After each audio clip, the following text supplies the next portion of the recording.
Uh, the topic that we set up today to discuss before we meditate is called Ānāpānasati.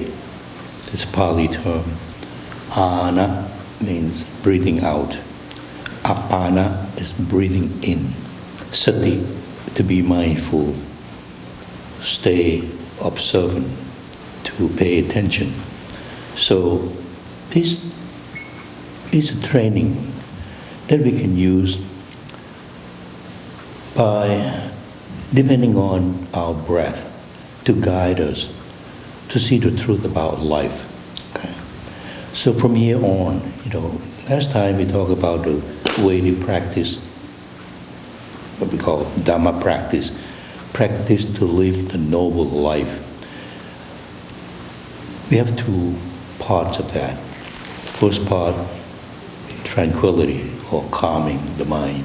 The second part is vipassana, clear vision or clear seeing of the truth in front of us. How can the breath help us to see our own life? That is very interesting, okay? I'm not going to talk to you just like we live in the Buddha's time, 2,600 years ago. We live in the 21st century now. So, it's you go someplace, they're going to tell you about all benefits, stuff like that. But I'm going to give you, before we even get into the breath meditation, tell you what kind of benefit you can get from that to just everyday life, not just to guide your spiritual, to upgrade your spiritual quality, so on and so forth. So I have put something together here, okay? First of all, this is from my own experience. Okay? By constantly exercise on your deep breathing, you can control your heart rate, control your blood pressure. How's that? Okay? By doing that, if you do it good enough, if you're skillful in breathing, in your own breathing, you can control your heart rate and you can control your blood pressure. So people, folks nowadays, they're so stressful and their blood pressure shot up. If you know how to take care of your breathing, you can control that, okay? The second one is, see, if you breathe completely, we know that, a lot of gas around us help us to combust, to burn the food that we eat. So we talk about calorie burn. A lot of people now, in fact, this is I hate to use this term, the obese country, okay? This is the number one. In all, how many hundred countries in this world, United States is the most obese country. We have more fat people than anybody else in the whole world because they don't know how to burn their fat. And we all know the fat can relate to all kind of medical disorder, okay? We know that. So by know how to breathe properly and use your skill to do that, you can burn your calories much better, okay? And by having a good calorie burn, not only you can control your weight, but you can have your physical health up to the level that you want. So the breath can do that for you. I mean, you just talk about the physical health, okay? The third one, if you continue with your breathing, you can increase your endurance. You know why we cannot run 26 miles in marathon? Anyone here can go out and do that. I can guarantee you can drop that. Because we do not know how to exchange those air that we breathe in. We do not know how to eliminate the waste product coming from our, what we call metabolism. Okay. So the difference between those world-class athletes and us is they know how to breathe. Simple as that. We don't, because we hadn't been trained to do that, and nobody bothered to tell you that. That's the reason why, again, this country has a rate of heart attack and drop dead more than anybody. In fact, it's not the most, it's number 3. Okay? Forgive me. We are number 3 in cardiac problem in the whole world. Because we don't know how to utilize the thing that we put it in. What do we put in? We don't get rid of them, or we don't use them, utilize them. That's why we accumulate and have a problem. And it has been documented, has been proven already that, by meditation, you can increase your immune system. And this is very important, because every day we're going to come up with something new. So there's a lot of new kind of bacteria. Right now, people are so worried. Maybe you may not be aware of that, but a lot of doctors now, they are so worried about new kind of germs that just show up, and they resist practically to all antibiotics. So if you catch that germ, goodbye. That's it. Okay. So if we can keep our body immune system strong enough, we will be able to fight off those germs. So we cannot depend on those drugs that we cannot keep up with all this new kind of germ that they mutate every single day. Okay. So increase your immune system by breathing, meditation. We can do that. Okay. And besides, by exercise your breath through your meditation, coupled with knowing how to eat, how to exercise, you can prevent type 2 diabetes. You can prevent Alzheimer's disease. It has been documented. We've done that every single day. Okay? This is just a simple thing that we can benefit from, knowing how to breathe properly, let alone to make you a better person spiritually. Okay? So that put aside, then we can go back to what we call the spiritual cultivation through the breath meditation. Why did the Buddha, or the one who knows, bring this up and said, I think we should use our breath, because next week when we talked about the 4 foundations of mindfulness, the very first thing he bring up is that when you contemplate on your body, you must understand your breath. The first thing, because the breath is the thing that he used to cultivate his mind on the night he was enlightened. And this is what he said, okay? By developing your mindfulness on the breath, you can cultivate the 4 foundation of mindfulness to full measure.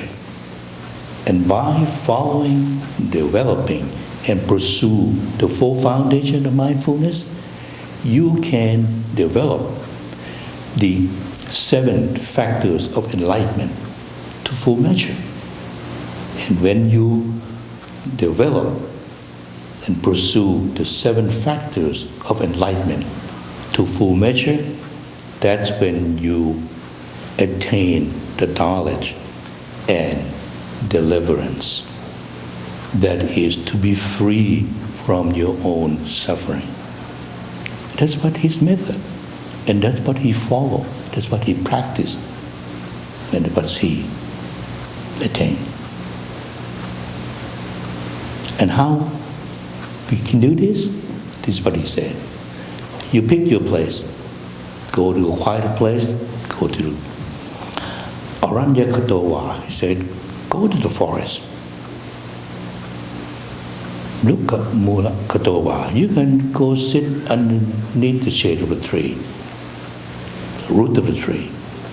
Sunyakara Katowa, or empty building, or deserted place. Okay. Nisitati Palankang Apuchitava. Fold your leg, sit down on that four legs. Ujungkayang Panitaya. Keep your body erect. Okay? Then Parit Mukhang Sating Upatapedava. Parit in front. Mukhang. Mukhang is just like the utmost, the supreme, very important.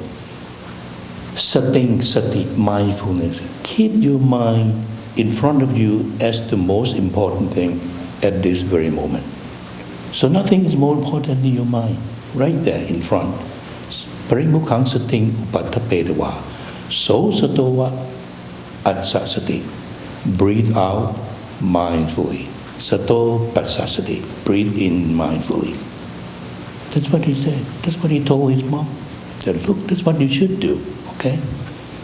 There are 16 steps in all. I'm not going to, I can recite Pali the whole thing, but it's going to waste your time. So I'm going to just concentrate on the first 4 steps. But let me brief you about the 16th step, which he divided into 4 groups. 4 groups of 4. So each group has 4 steps. And these 4 steps, the first step mainly concentrate on your body. The second group, out of 4 steps, concentrate on your feeling. The third group concentrate on what we call mental process or mental activity. Whatever your mind makes, that's what concentrate on. And the fourth group of 4 steps concentrate or contemplate on the phenomena that arise inside and outside. So it means anything happen in here, anything happen around you, that's what you contemplate on. So 4 groups. Each group has 4 steps, okay? And these 4 groups, we will talk in detail next week on the 4 foundation of mindfulness. Because today lead to next week lead to the following week. That's how he teach his monks. So the first group, he said, Tikang wa sasato, tikang samiti pachanati. When you breathe out long, you must know that you will breathe out long. The first step talk about you must know. So you must study. You must look at, observe, not think about. Don't think about, this is what this long place or breathing is all about. No. He wants you to breathe and then, I understand this is what the long breathing is about. So first, when you breathe in and breathe out long, I want you to know that how long that long breathing is. How long do you think it should be?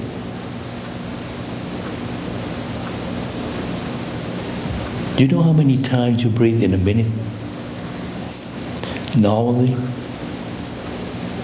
Anyone? How many times do we breathe? We've been breathing since we were born, right? The first, as soon as you come out of this birth channel, you have to breathe. And how many times? 15, 20 times. You try that, you can be panting. No, that not that many. Okay, you can be so exhausted. Let's put it this way, okay? When you breathe in, right now, let's go ahead, breathe in. And then you count when you breathe in. 1, 2, 3, 4, 5, 6, 7. About 7 to 8 seconds. Oh, I thought you said how many breaths per minute. That's right. We can figure out. Just wait. Okay? In breath, 8 7 seconds. seconds, okay. Out breath, another 7 seconds. this one. So about 14, 15 seconds. Right. Each breath. Right. So how many times do you breathe in 1 minute? 4 or 5 times. That's right. That's all. But we have never stopped and even look at, do we? We haven't. We don't do that. We are too busy, right? That's what we tell ourselves. I'm too busy to even think about what's going on. So that's what the key is. You have to make time, okay? So how many times we breathe? Now we have to start to understand. In the beginning, I have that clock, which is at night, it's very loud. You may even hear it sometime, okay? So, know how long your breathing is. How can you make it long? Try it. How do you make your breathing long?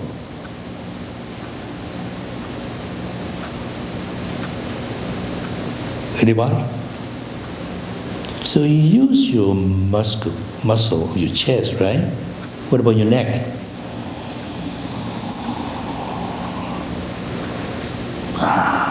It's an active action of your musculature of your chest and your neck, which includes your shoulder. And when you want to breathe out, what do? You can do it actively by forcefully breathe out or passively by allowing your breathing. Let go of it and the whole thing fall down.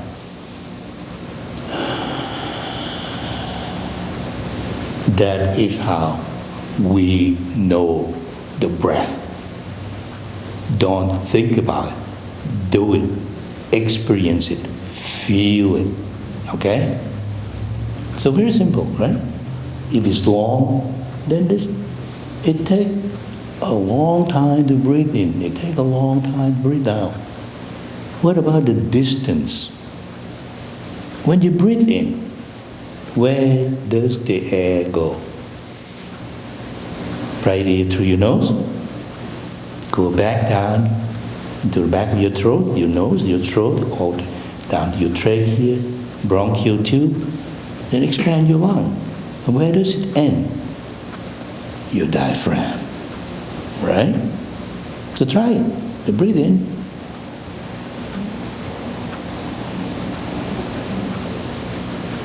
You feel all the way down to your abdomen, right? Good. That's when you push your diaphragm down, so your abdominal cavity, abdominal content being pushed down and out. So when you breathe in, you feel it. Everything is expand. When you breathe out, you allow it to fall down, so everything just fall in. So the distance from here to here, that is the longest that you can breathe in, right? What about your short breathing? Try that.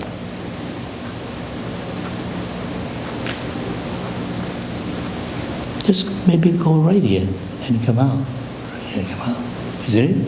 So it just went down to your chest. So when you breathe in short, your chest just moves. It does not involve your abdomen at all. Can you feel that? Good. That is how we experience the long breathing and the short breathing. Okay? That's how we make the breathing long or make the breathing short. And the third thing that I'd like you to do is that when you continue to breathe in or breathe out long or short, how does it affect you? Everyone knows that, right? But I don't want you to think about it. I want you to feel it. So when you breathe in and breathe out, let's say, I want to breathe in long, then you intentionally breathe in and breathe out long for a while. Let's say 5 minutes. Just go ahead and do that. Time it, okay? And see, when you breathe in and breathe out long, the breath is long, the distance all the way down to the diaphragm. It is slow, it is soft, it is gentle, it's smooth. So what does that make your body? Feel relaxed, isn't it? That is a theory. Don't agree with me. I don't want you to accept that. I want you to prove it. Okay? And then, what about a short breathing? 1 to 2 seconds.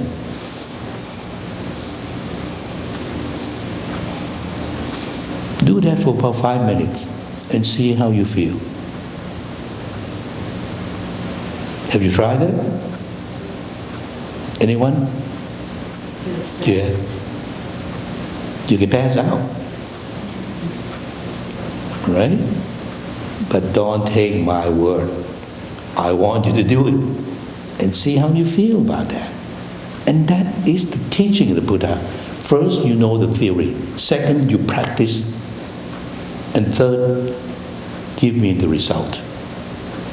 If you don't have these three things, you don't know anything. Okay? It's the deal? Good. All right. So that is the first two lessons. Know your long breathing, know your short breathing. Okay? The third lesson, he said, experience, train to experience the whole body. This is important. From here on, the breath, we are not just looking at the breath. We are not just feel the breath. We are not just experience the breath. We experience the entire body, the whole body. So that's what he said, experience the whole body. When you breathe in and breathe out, first you know this is when it starts, this is where it ends. And the middle is right around here. And the long breathing make you feel so and so, the short breathing make you feel so and so. How does it do that? And that's when you need to really sit down and breathe and experience and feel the whole thing. This is the long breathing. This is short breathing.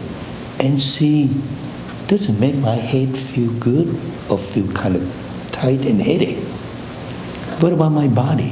What about my everything, including your heart, your blood pressure, so on and so forth? You can do that. Okay? The fourth lesson is about calm the body conditioner. So far, when you realize that the breath can do something about your body, we can use the term body conditioner to name the breath. Because the breath conditions your body. Because in real life, that's what you can do. When your breath starts to change, there's something wrong with either your body or your emotion. So you turn it around. Control your breath. You can control your body and you can control your emotion. So when you train to calm the body conditioner or your breath, you can calm the entire body that way. That's 4 lessons right there, okay? We still have 12 more. So that's what we're going to do with this 4 lessons right now. Okay, are we ready? Remember, we talk about what? Sit down, fold your leg, if you can. If you're not comfortable with sitting here, you go ahead and sit on the chair, okay? But if you are comfortable, go ahead and sit down. But before we do this, later on during this time, we're going to talk about a principle of practice, which consists of, first of all, moral precepts. We must maintain, we must sort of observe strict moral precepts in order to sort of remind the mind to stay on this moral precept. I always make a resolve before I start with my what we call formal meditation session. Okay? So, everyone know about the 5 precepts? Everybody? You don't? Okay. We review that, okay? So this is what we're going to do. So after you're comfortable, sit down, okay? Put your hand up. Love. This is what you resolve as a basic principle of a nobility. First of all, I resolve. First, I intend to abstain from killing. Secondly, I intend to abstain from stealing.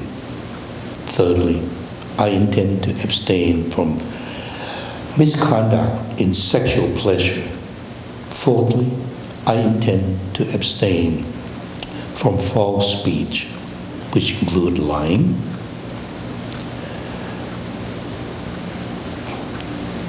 slandering, gossiping, and harsh language. And fifth, I intend to abstain from taking intoxicants causing mindlessness, heedlessness, and carelessness. We have cultivated the mind using the 4 sublime states. So right here is a good chance for you to do that. So by the power of this goodness, may all beings who are my companion, my birth, old age, sickness, and death, may they all be free from animosity, be free from dangers, be free from all trouble of body and mind. May they cherish their happiness and be free from all sufferings. I understand we own our intended deed or karma. We are born through our karma. We abide supported by our karma. We are related through our karma. Whatever karma we did, good or evil, we are responsible for its result and consequences. So that take care of it. Put your hand down on your lap. Okay? So first, take a long deep breath. Don't hurry. Fill your lungs with this air. Pause for a little bit and let it out slowly. Do it again, second time.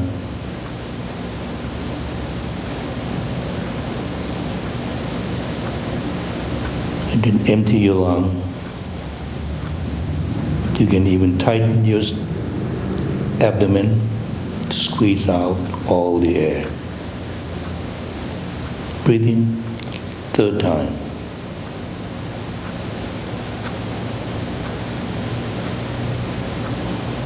Let it out. Now we have established the breathing in and breathing out mindfully.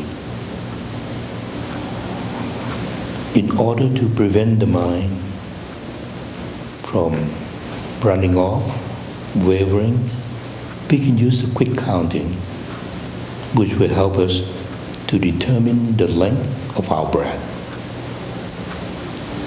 Breathe in, count from 1 to 5 slowly.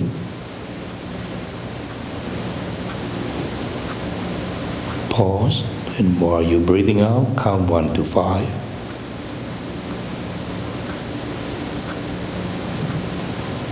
Pause.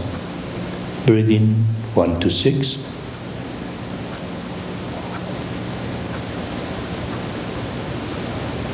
Breathe out 1 to 6.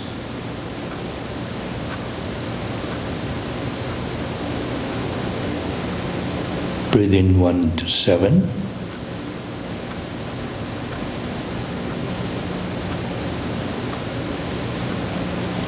Breathe out 1 to 7.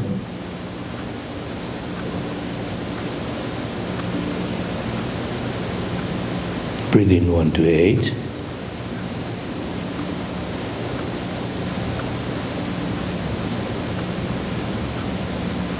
Breathe out 1 to 8.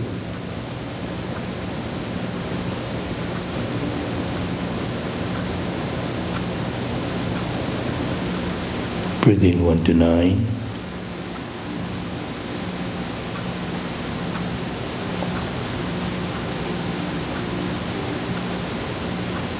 Breathe out 1 to 9.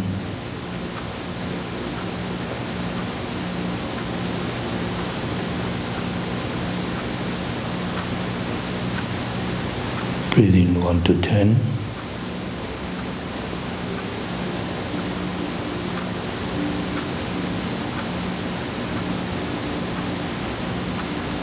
Breathe out 1 to 10.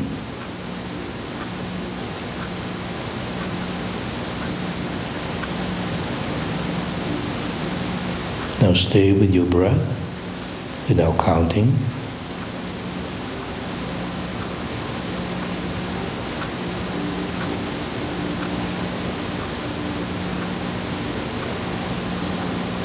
Breathe in and breathe out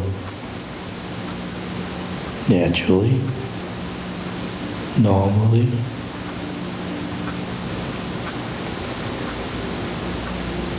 We have established the length of our breathing, and we start to understand the short breathing and the long breathing.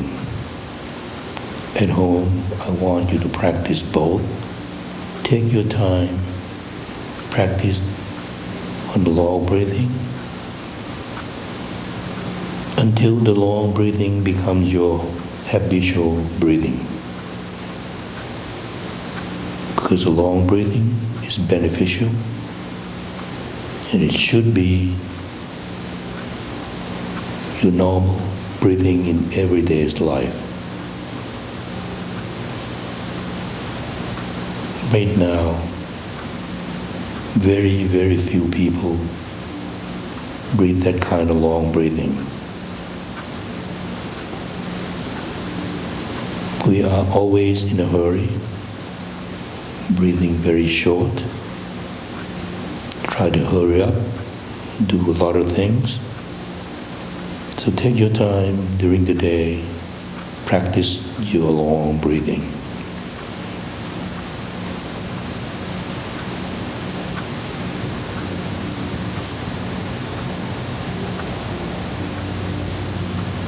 Once you understand this, once you are skillful in knowing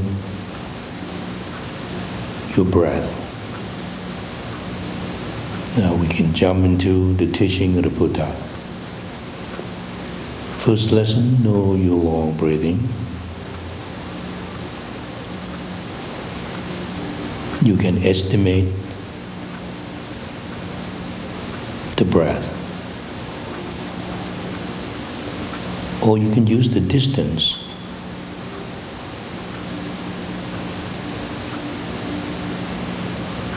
By following the breath from the tip of your nose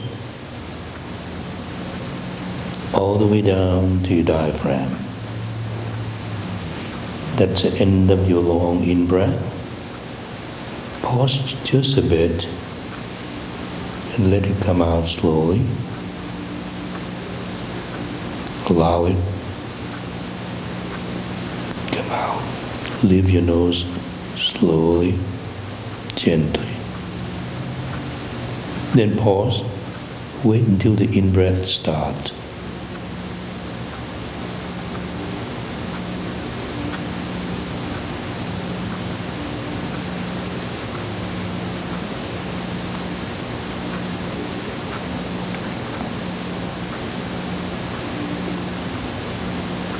This technique you can call stalking the breath. By following the in-breath from the tip of your nose, middle part of your chest expanding, Diaphragm push down, abdomen is rising, and it ends. And then wait until the out-breath starts from your diaphragm. The air is leaving your nose, chest is contracting, abdomen is falling.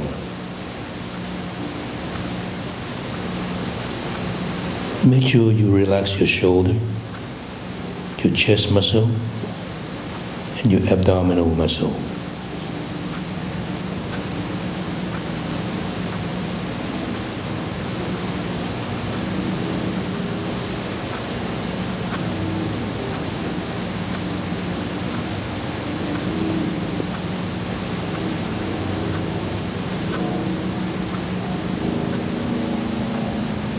Don't allow your breath to be out of sight.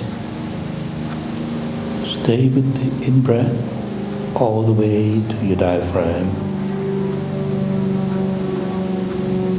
And stop the out-breath from the diaphragm.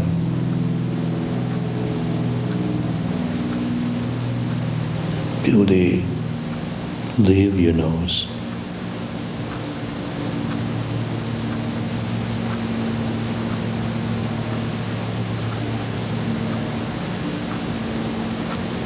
This is the time when the mind starts to stray,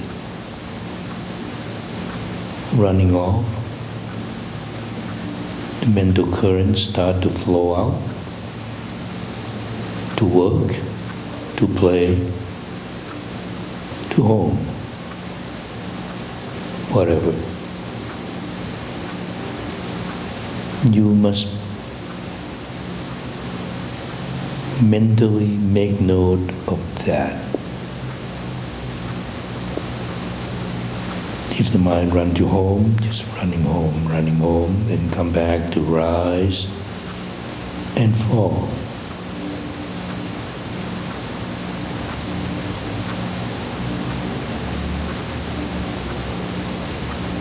In other words, while you're stalking your breath, I'd like you to make a mental note of rising on the in-breath and falling on the out-breath.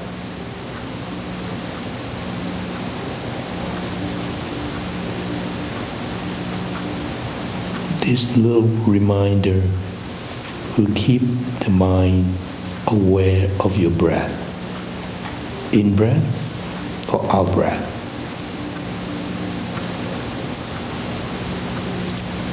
Long breathing or short breathing.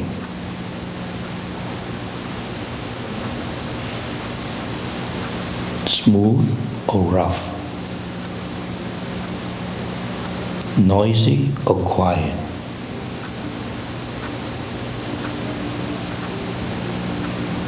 When you're training, I want you to make note of those.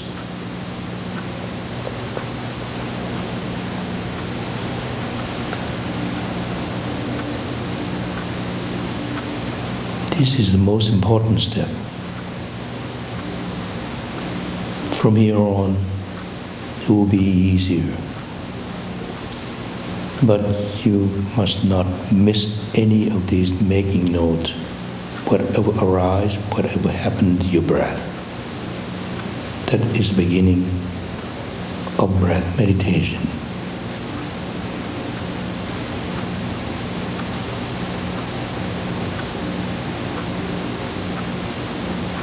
For the one who experiences in breath meditation, a lot of time the 5 mental hindrances will arise. You can make note of any craving or desire that may arise.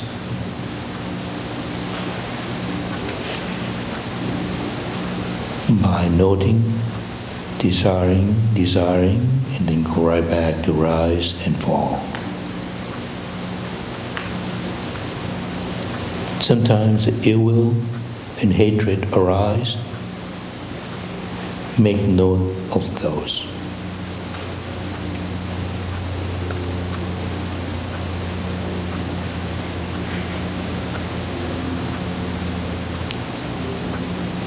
sometimes feeling down, feeling discouraged,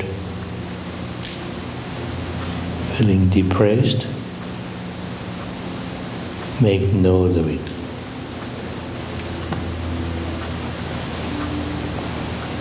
The mind keeps jumping off, become restless, daydreaming, make note of them. As soon as the mind is aware of this phenomena, go back to rise and fall. That is the task beforehand, right now.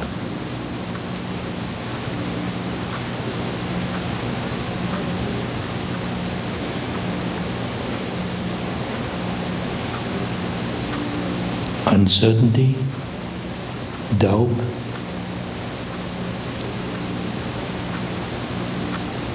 sometimes confusion arise. Make note of that. This is the major obstacle of the early stage of meditation. We call that mental hindrance. It will arise. That's the nature of the mind. To sway, to run off, sneak out. But make sure you are aware of that. The sooner you are aware of this state of the mind, the better you become.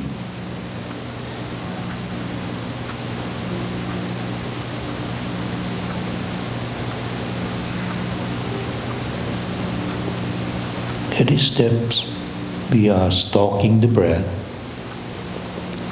by following the rising and falling of either the chest or the abdomen. Soon it becomes distracted by itself. So the next step, we're not going to run around following the breath. Let the mind stay at the tip of your nose. This can be done very easily because in the beginning, when we follow the breath from the nose all the way down to diaphragm, and when the mental hindrance appears less and less, you may notice that the breath become more gentle, softer, but also getting shorter and shorter.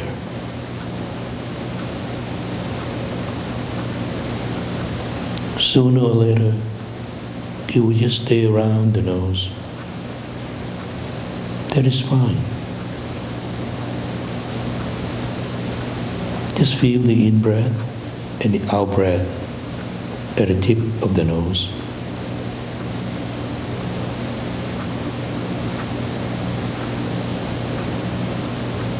The mind starts to drop off all kind of problems outside.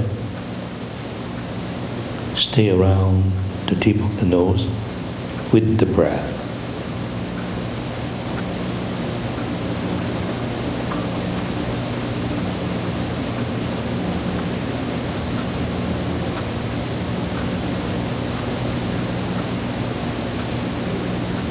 This is time that many specific phenomena,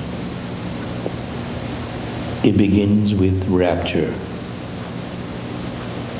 There are many kinds of rapture and joy feeling. Some people may feel kind of shivering, hair rising on end, tearing, even itching in some spots, insect crawling.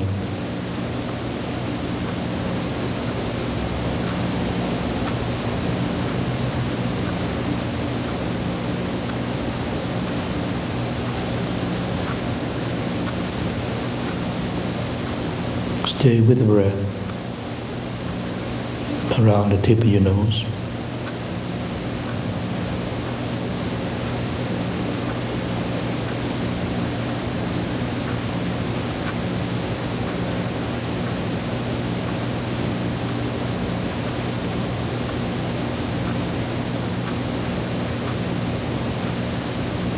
If you continue with this, sooner or later,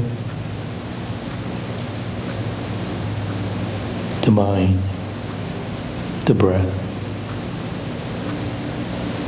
becomes one. Around the tip of the nose. And this is where the breath itself transforms into little specks of light. Little star, maybe a little dewdrops.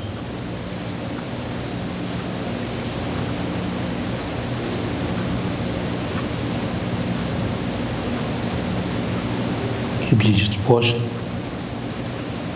the nature of this, it doesn't last very long. It arises, soon it disappears, and arise again. That's the nature of things that the mind creates.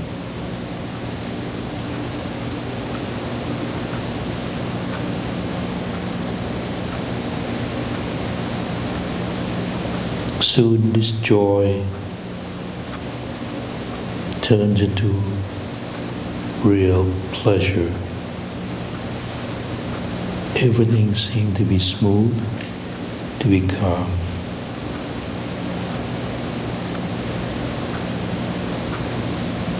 Only a very, very soft breath.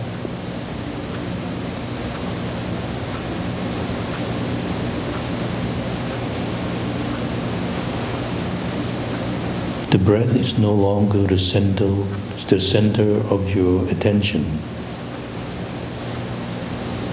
but focus on that little light. This is what we call uka nimitta, or acquired sign, that arise when we gain the access concentration. So from now on, we're going to use that spot of light at the tip of your nose as your focus. That's your center of focus, center of your attention. The breath is just in the field of your awareness.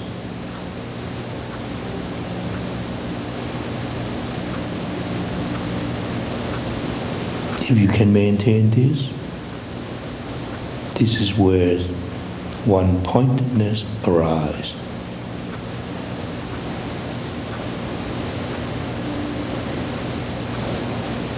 In Pali it's called ekakkata,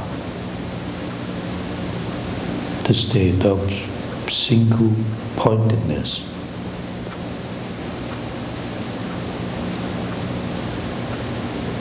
The mind, the breath becomes one.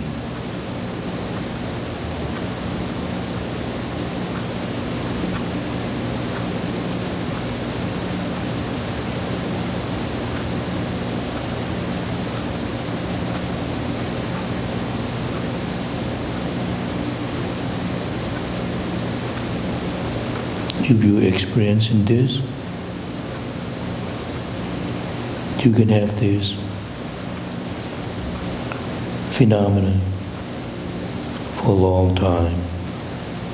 And this phenomena will supersede any other external experience, such as pain, discomfort of the body.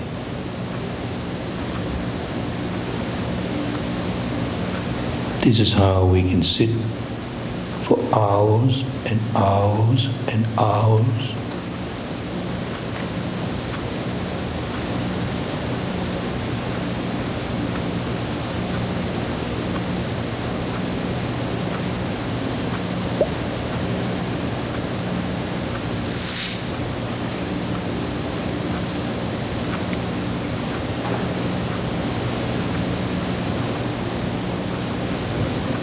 When you feel that you have enough of this, you want to withdraw from this state. Bring your mind back to your breath. Take 3 or 4 long, deep breaths. Slowly coming back to being mindful of your body.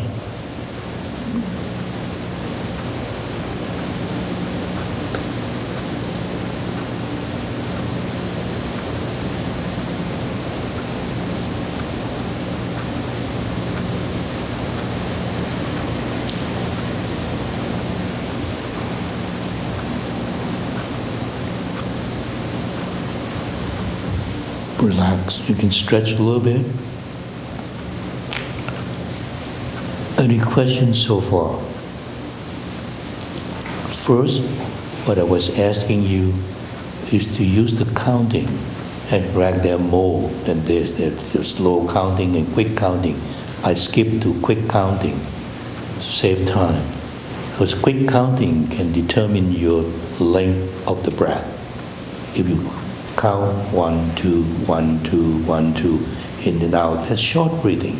But you count 1, 2, 3, 4, 5, 6, 7, 8, 9, 10, 11, 12, up to 15, 20.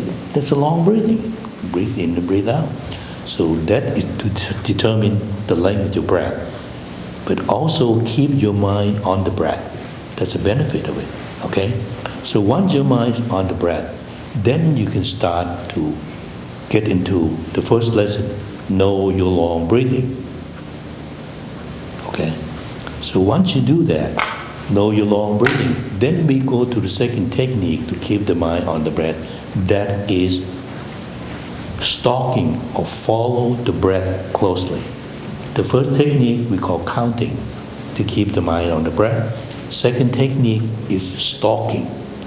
Just stay with the breath from the tip of your nose all the way down to your diaphragm. In order to stalk that, then you're going to feel that your chest starts to rise, your abdomen starts to rise, and when you breathe out, your chest starts to fall, contract, and your abdomen starts to fall down. But if you want to do a breathing exercise without getting to all this, go ahead and do this 10, 20, 30, 40, 50 times. Contract your abdomen. So you exercise your abdomen at the same time, physical health, okay? You can do that, but at the same time, you help the mind to stay with the breath.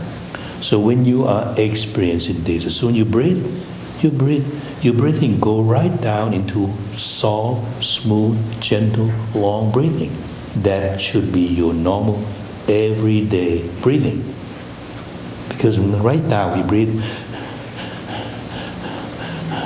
like dogs. Okay? When you look at people, I go around, go to crowded place, go to the airport. People do that. I feel exhausted for them because they're so tense. Okay, and that's how we study ourselves. Once we understand this breath and how it relates to physical condition and emotional condition, then you can turn that around later on, okay? So as soon as you stop your breath, if you want to really, really understand this long and short breathing, take your time at home, spend some time. It took me 6 months to know my long breathing because it's for my benefit. I have 6 artery bypass. My arteries are clogged up, so I have to understand all those. I have to treat myself with the breathing. That's me, okay? But as soon as you know your long and short breathing by stalking your breath, then sooner or later you become very exhausted, okay? Following this in and out, it's tiring. So you just keep your breath right at the tip of your nose, right there. You don't have to do that. By allowing your breathing to go on, keep long, stay long, sooner or later it becomes a little bit tiring. So the breathing itself getting shorter, but at the same time shorter in the way that it become kind of relaxed on its own. This is automatic, okay? Getting shorter on its own. And eventually, instead of moving all the way down here, it just stay right here. Some people even lose their breath. And that's what he said, I don't breathe. No, you're breathing, okay? Life is about breathing. So as long as you are alive, the breathing is there. So don't worry, okay? But be mindful, be aware of that feeling. It can be just a faint feeling right at the tip of your nose. That's when all these things will start to change, what we call phenomena, certain sapawa. This phenomena will arise just like a little tiny, what we call light. The breath turns into light, which is like a little tiny dot, a little speck of light, flickering, right? It's gone, gone. Sometimes just like, dewdrops in the morning when you see on the blade of grasses, okay? Just like that. And some people describe it as like a cobweb, but with just a little tiny flickering, right? A light right there. So if you watch it, it arises, it's gone. Arises and gone. That is nature. But sooner or later, you're going to use that as your focus. So your breath is no longer your main attraction, okay? Just leave that. You know that you are breathing. I call that peripheral attention. Just like you have a center of your vision, right? But at the same time, you have peripheral vision. You can see something go around. The breath has the same way, okay? While you are watching this, you know that you're breathing. That's what we're going to train when you start to do what we call walking meditation in a minute, all right? So this breath has transformed to the light. That's what we use. Focus on that as your center of focus. That will lead you to many other what we call sapawa or phenomena.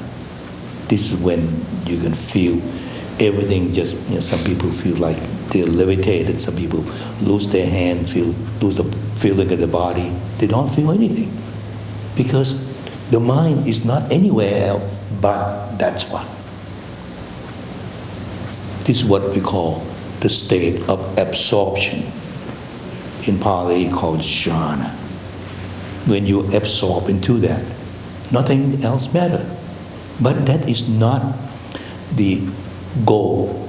Because when you come to this state, it's called aramanu panichan, the state of absorption by focus on the object.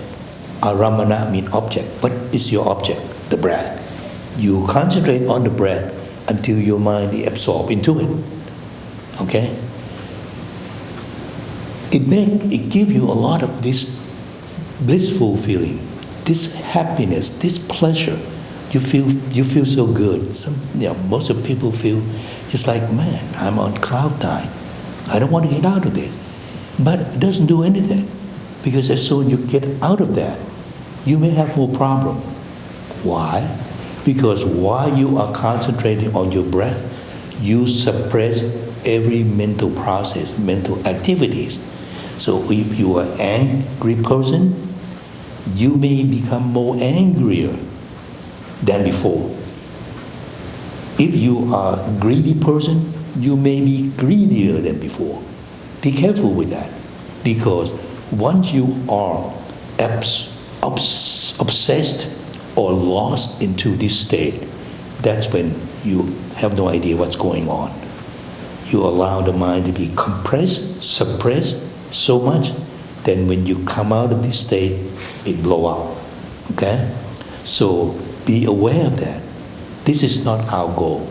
Our goal is to be absorbed in the second step. It's called Lakkanu Panichan. Lakkana is characteristic.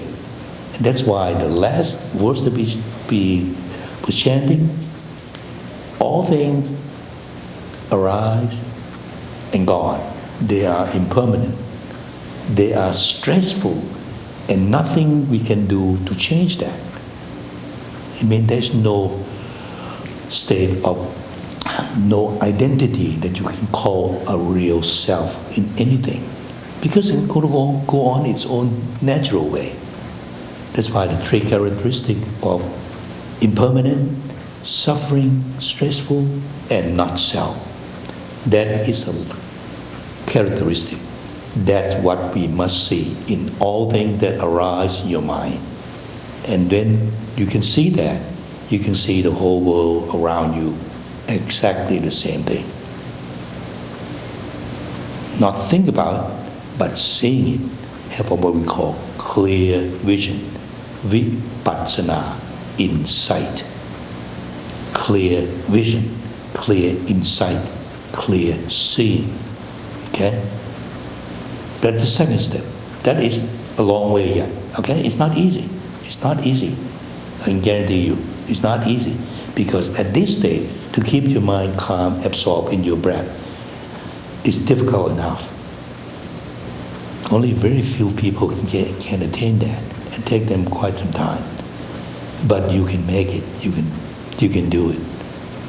If not, at least if you get close to that, what we call access concentration, can make you feel good.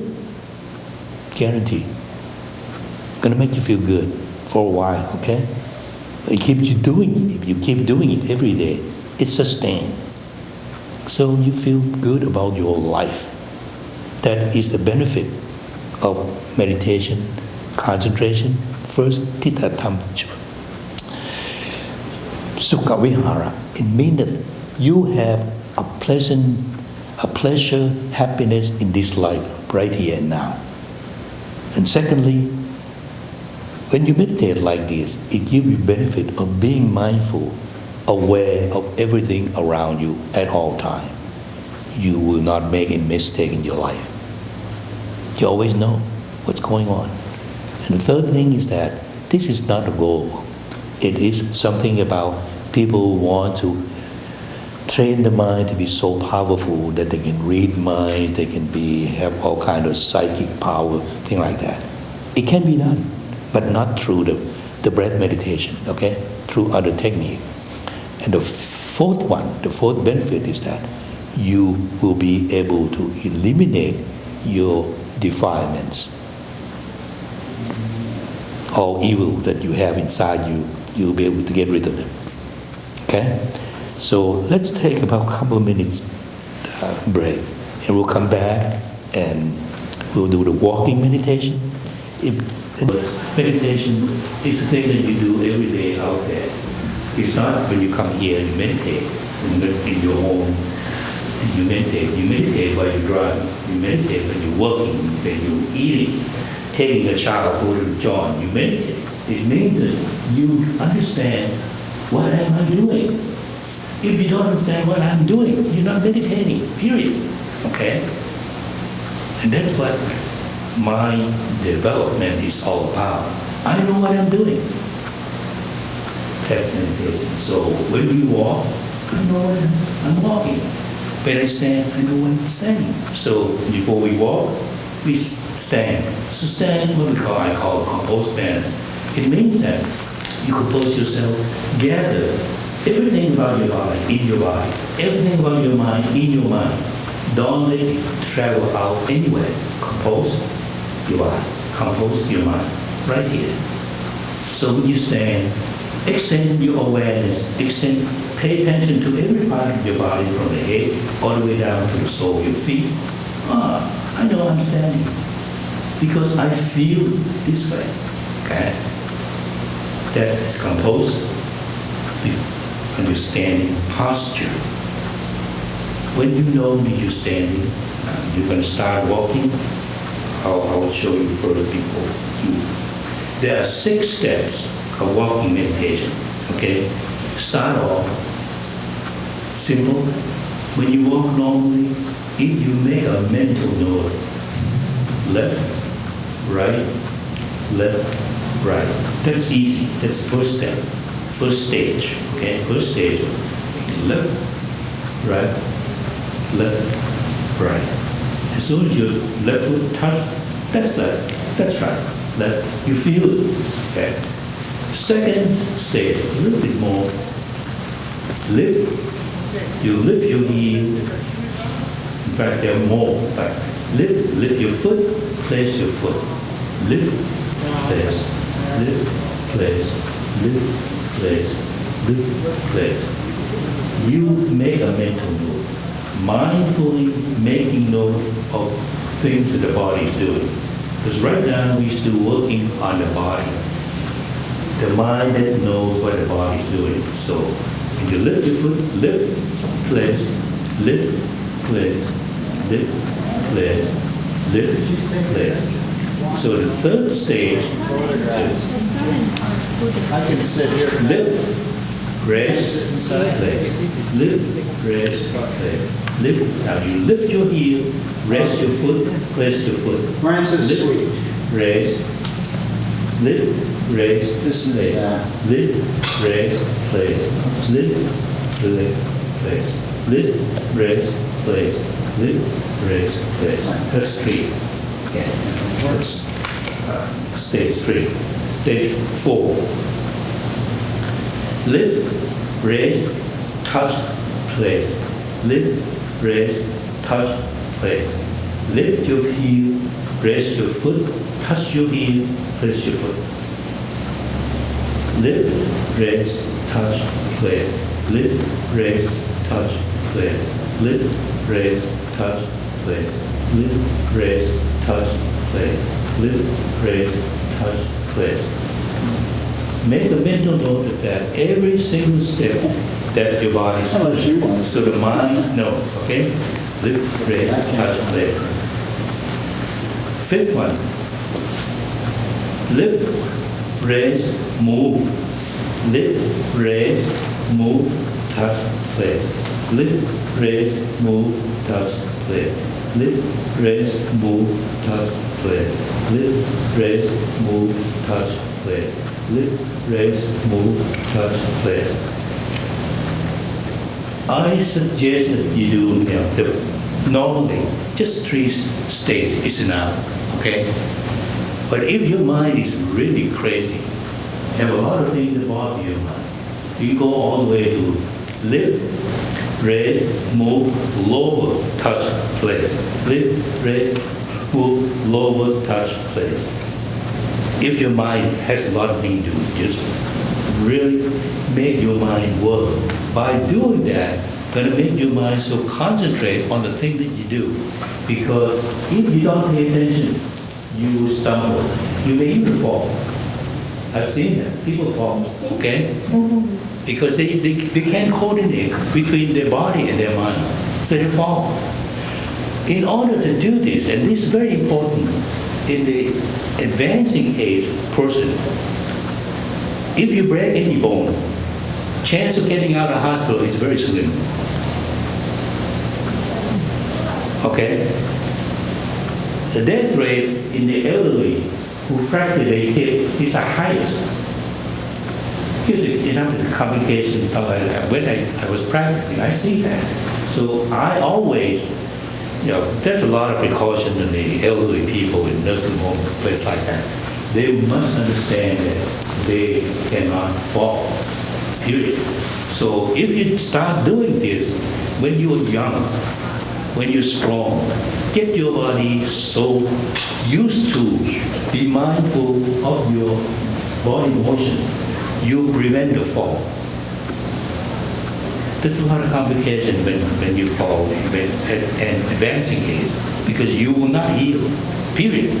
Your bone is so brittle, okay? Some people fall because they break their hip, not because they fall and they break their hip. They break their hip and they fall. Okay? Put your weight down in the wrong place. The hip is the neck of it. The hip joint is so little, it can't sustain the weight. If you are overweight, especially. Okay?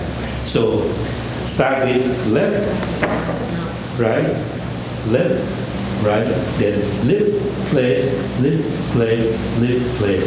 Then lift, move, place, lift, move, place. Just step like that.